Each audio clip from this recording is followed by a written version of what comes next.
MD Rakib একটা comment করছেন, আপু আমার স্ত্রী 3 বছর তার বাপের বাড়ি গিয়ে উঠেছে, আমার বাড়িতে থাকবে না।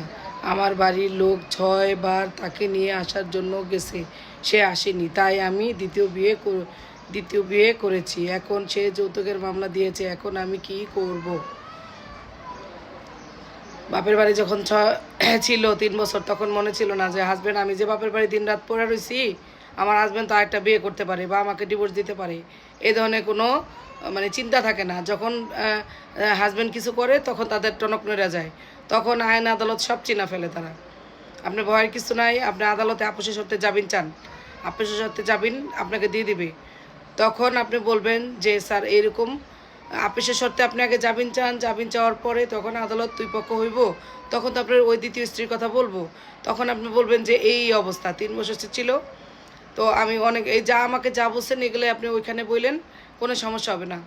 হয় সে আপনি সংসার করবেন, আর নয় তাদের মধ্যে দিতে হবে, দুইটার ফয়সালা হয়ে যাবে। ভয়ের কিছু নাই, আপনি আদালতে গিয়ে আপনার সাথে জামিন চান। ধন্যবাদ।